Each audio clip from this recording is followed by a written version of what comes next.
놀라웠게도 이 레위기가 신약에서는 한 40번 정도 인용이 됐고요. 그러면 신약 저자들은 레위기가 굉장히 중요성을 알고 있는 거죠. 또 히브리서는 레위기를 모르면 이해하기 힘들 정도로 신학적으로 굉장히 중요한 책입니다. 또 레위기라는 제목은 레위인에 관련된 사항들이라는 의미예요. 그럼 왜 레위기가 나왔을까요? 출애굽기의 연장선에서 나온 거예요. 출애굽기 마지막에 되어진 일이 뭐죠? 성막이 완성이 됩니다. 그러면 성막이 눈앞에 있는데 어떡하지? 거기에 대한 지침서예요. 성막 너무나 중요하죠. 하나님이 임재하시는 장소죠. 예배 장소죠. 제사의식의 장소죠. 속죄의 장소죠. 1년에 한 번씩은 이스라엘 백성 전체가 속죄받을 수 있는 제사죠. 그렇기 때문에 성막은 이스라엘의 상징이고 핵심이고 정체성이고 이스라엘이 믿는 신이 어떤 분이신지를 보여주는 상징입니다. 그러니까 그곳에서 어떻게 섬겨야 되는지 예배해야 되는지를 가르쳐주는 놀라운 책이에요. 레위기를 그 바게트 빵이라고 생각하시면 둘로 딱 자르시면 돼요. 그래서 첫 번째 부분은 하나님께 나아가기 위한 제사법. 그 부분이 어렵다고 하시는데 사실은 저는 첫 부분이 더 재밌어요. 근데 그리고 이제 두 번째 부분은 뭐냐면 하나님과 교제하기 위한 수단으로서의 이제 거룩한 삶이 나옵니다. 그래서 어려운 말로 성결법이라는 말을 써요. 그래서 예배와 삶, 거기에 거룩을 붙이면 좋을 것 같아요. 거룩한 예배와 거룩한 삶, 그게 레위기예요. 그죠? 그러니까 결국은 삶으로 예배합니다라는 것을 잘 가르쳐주는 책입니다. 그래서 예배의 본질을 가르쳐주는 그런 책이라고 보시면 좋을 것 같고요. 그러면 예배를 잘 보려면 두 번째 부분이 하나님은 요구하시는 부분이시죠. 삶. 그래서 거기 보면 삶의 현장에서의 거룩을 굉장히 강조해요. 산에 가서 돛 닦는 거룩이 아니에요. 어떤 거룩이냐면 그 성결법 몇 군데를 예를 들어 볼게요. 그 부모를 경외하고 품꾼의 싹을 아침까지 두지 말고 재판할 때 불의를 행하지 말고 사람을 비방하지 말고 형제를 마음으로 미워하지 말고 노인을 공경하고 그 다음에 길이나 무게나 양을 잴 때 불의를 행하지 말고 도둑질하지 말고 속이지 말고 거짓말하지 말고 이웃을 압제하지 말고 거짓 맹세하지 말고 이거 다 오늘날 우리에게 필요한 말 아닌가요? 현대어로 하면 임금 체불하지 말고 원산지 속이지 말고 뒤에서 뇌물 받지 말고 또 세금 보고 제대로 하고 이웃을 비방하지 말고 뭐 회사에서도 얼마나 가십이 많습니까? 비방, 인터넷에 악플 달지 말고, 그죠? 뭐 이런 것들과 똑같아요.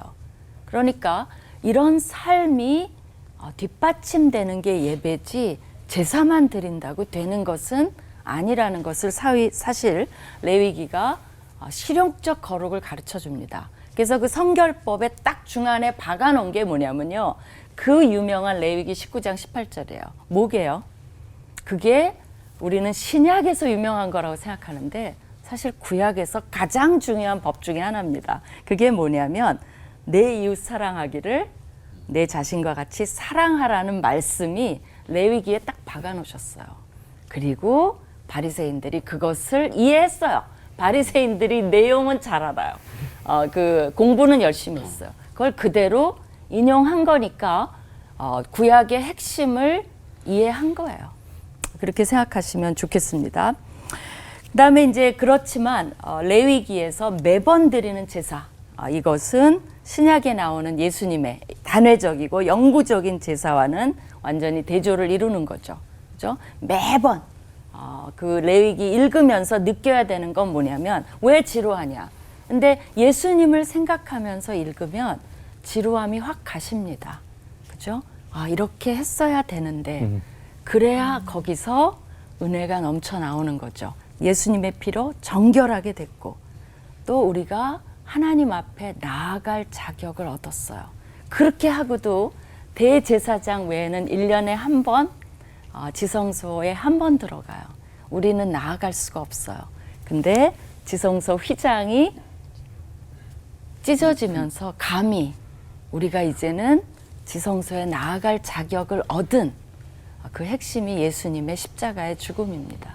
그러니까 그것을 안다면 레위기를 아마 여러분 끌어안고 주무시고 단잠을 주무시고 싶으실 것 같아요. 그래서 레위기를 자세히 묵상할수록 예수님께 얼마나 큰 은혜를 입었는지 그 넓이와 깊이를 실감하게 됩니다.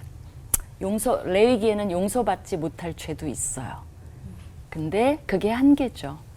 근데 예수님의 피로는 용서받지 못할 죄가 없습니다. 그래서 레위기가 뭐냐? 우리를 은혜의 홍수로 이끄는 책이라고 감히 정의하고 싶습니다. 예, 기도하겠습니다. 하나님 감사합니다. 레위기 주셔서 감사합니다. 또 우리가 잘 읽지 않는 책으로 등장을 했기 때문에 이제는 나의 가장 사랑하는 책이 레위기가 되기를 감히 도전해보고 소원해봅니다. 은혜의 홍수에 빠져보는 시간들 다 갖게 하여 주시옵소서. 예수님 이름으로 기도합니다. 아멘. 이 동물의 가죽을 벗기고 각을 뜨고 불에 태우고 저도 읽으면서 막 이러면서 읽었거든요. 이러면서 막 빨리 넘겨야겠다 그래서 그러기도 했었는데 이런 제사를 매번 드린다고 하면 끔찍하고 괴로울 것 같은데요. 우리 김윤희 교수님께 질문 드리겠습니다.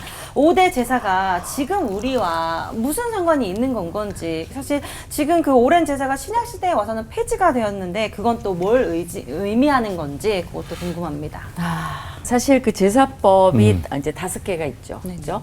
소제, 번제부터 합시다. 번제, 소제, 속죄제, 속건제, 화목제. 5개예요. 근데 화목제 안에 감사제, 원제, 낙헌제 이렇게 3개가 더 들어가요. 근데 5개예요, 기본은. 그러면 번제는 뭐냐? 그래갖고 이제 전체 다 드리는 거예요. 우리의 온전한 속죄, 헌신 이런 뜻이 있고요. 간단하게 하면 소제는 이제 노동에 대한 결과물을 하나님께 감사함으로 이제 드리는 거죠. 감사예물. 그 다음에 속죄제는 이제 속죄 받는 거죠. 근데 이제 그 중에서도 고범죄, 일부러 짓는 죄, 이거는 방법이 없어요. 그거는 대가를 치러야 돼요. 뭐 돌에 맞아 죽든지 감옥에 가든지 그렇게 해야 되는 거지.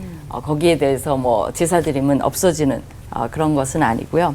그다음에 이제 아까 속건제 너무나 잘 설명해 주셨어요. 그게 굉장히 프랙티컬한 거죠. 인간의 권리 침해에 대한 배상 성격이 있어요. 배상을 해야 돼요. 사실은. 그리고 이제 화목제.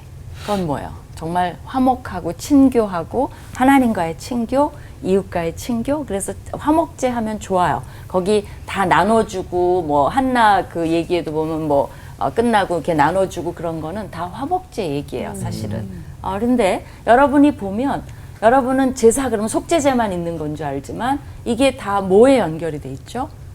배상, 감사, 또 내 죄도 사하고 하나님과의 관계도 회복하고 이웃과도 친교하고 그냥 우리 삶에 밀접하게 연결돼 있는 것이 사실은 제사예요. 문제는 그거 갖고 잘 운영이 됐더라면 필요가 없었겠지만 그거 갖고 이스라엘이 거룩을 유지를 다 못하고 그 다음에 나머지 짓는 죄가 있고 그러니까 1년에 한 번씩 확신이 하기 위해서 또 속죄일이 있고 뭐 이래도 사실은 해결이 안 되는 게 굉장히 많죠. 그렇죠? 또 성전이 없어지면 또 문제가 더 커지고 뭐 이런 여러 가지가 있는데 그리고 이스라엘은 결국 실패했죠. 그런 거룩한 삶을 사는데 실패했기 때문에 멀리 쫓겨간 거죠. 포로 생활한 거죠. 그렇기 때문에 하나님은 아세요. 동일한 것을 우리에게 제시하셔도 우리는 실패해요. 거기서 헤어날 수가 없어요. 그래서 왜 필요하냐. 그거를 깨닫게 하는 책이에요. 어떻게 보면. 오경 전체가 그래요. 그래서 신약에 왔을 때는 예수 그리스도만이 해결법이다. 그분을 기다려라. 라는 것이 메시지예요. 어떻게 보면 아까 성문 종합 영어처럼 미워도 싫어도 한 30번 읽으시면 그리고 요런 그 프레임워크를 갖고 읽으시면 건지시는 게 이한영 목사님 말씀도 맞고 우리 김 목사님도 맞는 게 누군가 가르쳐 줘야 돼요.